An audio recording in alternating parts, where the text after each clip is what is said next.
Today is the day, April 22nd, the day the ceasefire expires. And this morning, as US officials boarded planes heading to Islamabad for a second round of talks, Iran's official state news agency published a statement that stopped everything. Iran will not be attending. IRNA, the Islamic Republic of Iran news agency, said the government has declined to join a second round of peace talks in Pakistan. The reason given was direct: Washington's, and I am quoting, excessive demands, unrealistic expectations, constant shifts in stance, repeated contradictions, and the ongoing naval blockade. The U.S. delegation is heading to Islamabad. Iran is not going, and the ceasefire, the fragile two-week pause that stopped the bombs on April 8th, expires today. Trump was asked aboard Air Force One last week what happens if there is no deal by today. His answer was three words that every government on earth heard: start dropping bombs. This is Respect B. And what is unfolding right now in real time as you watch this video is the most dangerous moment of this war since it began 54 days ago on February 28th. Stay with me, because the next few hours could determine whether this is the last day of a ceasefire or the first day of something much worse.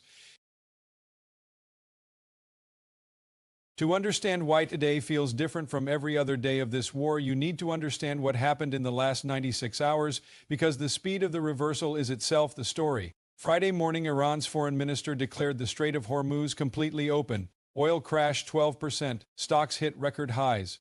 Trump posted on Truth Social in capital letters celebrating. For 6 hours the world breathed. Then Trump said the blockade stays in full force until a complete deal is signed. Iran heard this and drew the only logical conclusion: they had opened their most powerful bargaining chip, the strait, and received nothing in return. By Saturday morning, the URG reversed course completely. The strait was closed again, and Iranian Revolutionary Guard gunboats without any radio warning opened fire on tankers attempting to transit the waterway. 3 commercial vessels hit, Indian-flagged ships among them. India summoned Iran's ambassador and demanded safe passage for its vessels. Trump said Iran got his exact word cute. Then came Sunday. Trump announced the U.S. delegation, Vice President J.D. Vance, Special Envoy Steve Witkoff, and Jared Kushner would travel to Islamabad for a second round of talks. Iran's state media responded within hours: the government will not be attending. And now, today, April 22nd, the ceasefire clock hits zero, with the U.S. negotiating team flying toward a table that the other side has said it will not sit at.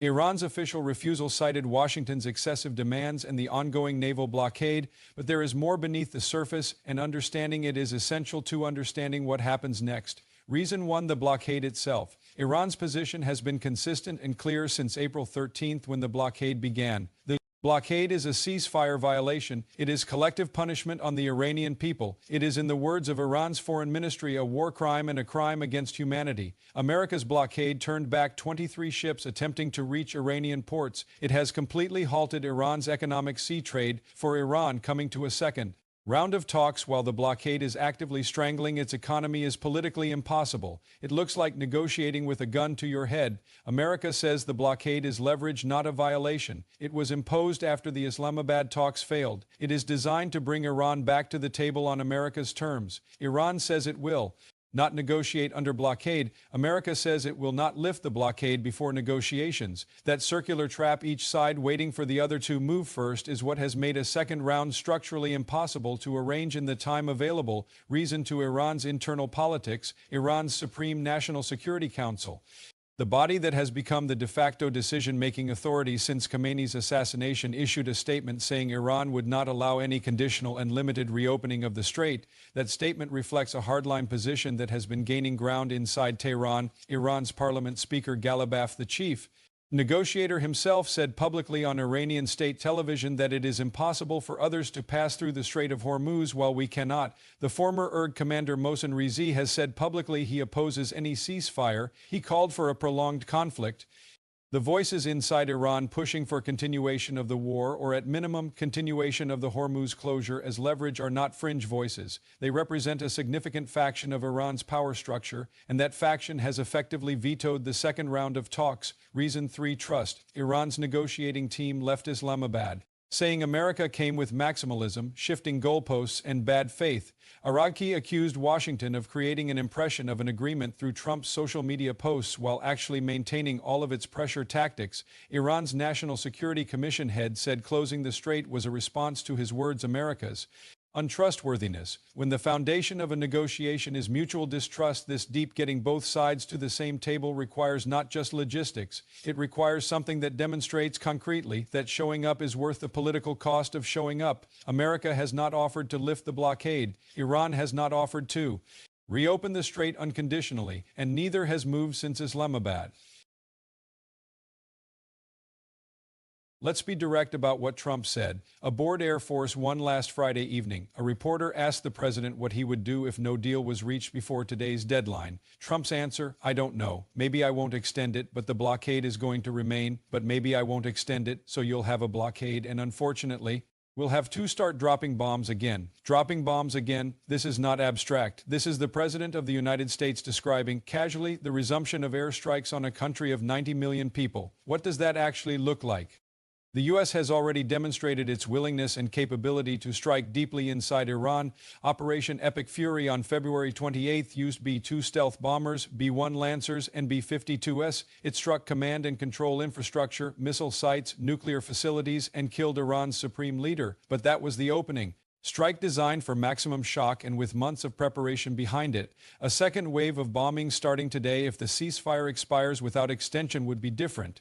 Hegseth already told us what it would target. From the Pentagon podium last week, locked and loaded on your critical dual-use infrastructure, on your remaining power generation, and on your energy industry, Iran's power grid, its oil refineries, its remaining energy infrastructure. This is the deliberate destruction of civilian infrastructure, hospitals losing power, water treatment plants shutting down, heating and cooling systems failing for tens of millions of people. The Hill has called a ground invasion of Iran a strategic catastrophe. Independent analysts have used the same phrase for the bombing of civilian infrastructure, and yet that is what Trump described as the alternative to a deal that has not been reached. On the Iranian side, resumption of fighting means resumption of missile strikes on Israel. And US bases, reactivation of Hezbollah from Lebanon, Iraqi militia attacks intensifying on American forces, the Houthis in Yemen given the green light to resume Red Sea attacks, 5 simultaneous fronts, each adding cost, each adding risk, each making the next miscalculation more dangerous than the last.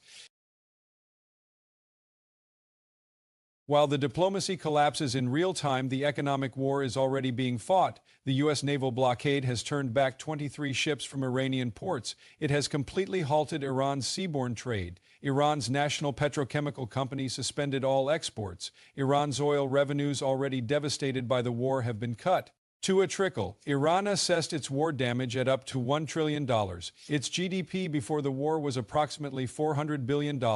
This country is fighting an economic battle of survival. But the blockade is not only hurting Iran. The Strait of Hormuz carries 20% of the world's seaborne oil. It has been effectively closed for 54 days. Brent crude is elevated. U.S. gas prices nationally average over $4 a gallon, in some cities $5. The fertilizer supply disruption, 30% of global ammonia production exposed to Gulf energy disruptions, is feeding directly into food prices. American farmers planted spring crops against a supply chain that has no confirmed resolution date. Those crops will feed America through the rest of 2026 and into 2027. Germany cut its growth forecast in half. Lufthansa permanently grounded 27 aircraft. The ECB and IMF are warning of stagflation across Europe. And today, if the ceasefire expires, without extension, every one of those pressures gets worse simultaneously. Oil spikes, shipping routes destabilize further, insurance premiums on every vessel moving through any Gulf-adjacent waterway jump. The economic cost of this war is not being paid only in Tehran and Tel Aviv.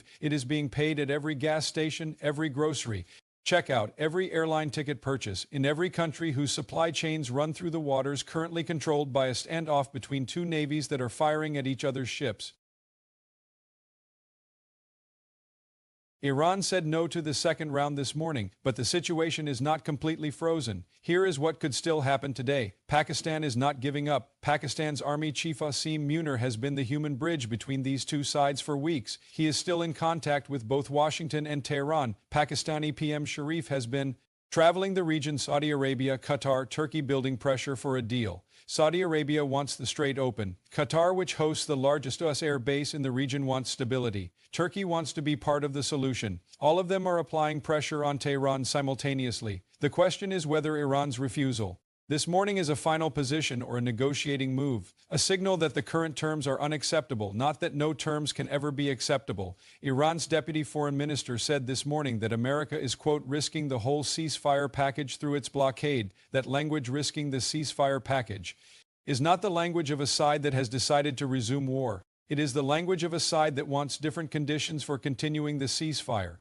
There are three possible developments in the next few hours. 1. The ceasefire expires, both sides let it expire quietly, and the world wakes up tomorrow in a de facto continuation of the truce with no formal status, a gray zone, no ceasefire, no bombing, just frozen hostility. 2. A last-minute extension announced through Pakistan, not a second round of talks, just a technical extension buying days, not weeks. Iran gets something small, America gives something small, both sides save face. 3. Ceasefire expires and Trump facing political pressure with midterms approaching orders the resumption of strikes, the war restarts, and everything described in the last 4 segments becomes the new reality. The former Israeli ambassador to the U.S. said this week that America does not have the appetite to resume full-scale war, but appetite.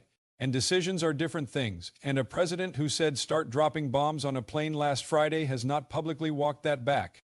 The U.S. delegation is in the air heading to Islamabad. Iran says it is not coming. The ceasefire expires today, and somewhere in the Persian Gulf, the ships that have been waiting 54 days are still waiting, not for a deal, not for a breakthrough, just for clarity about whether today is the day the bombs come back. This is the most dangerous day of this war since it began, not because anyone wants a return to full-scale fighting, but because neither side has found a way to step back from positions they took publicly, and publicly is where the problem lies.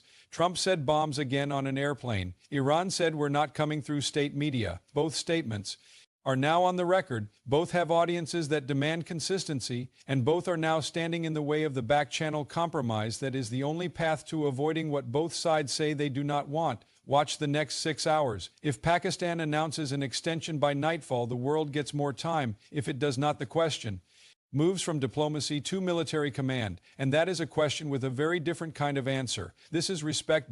Subscribe, because today the answer arrives.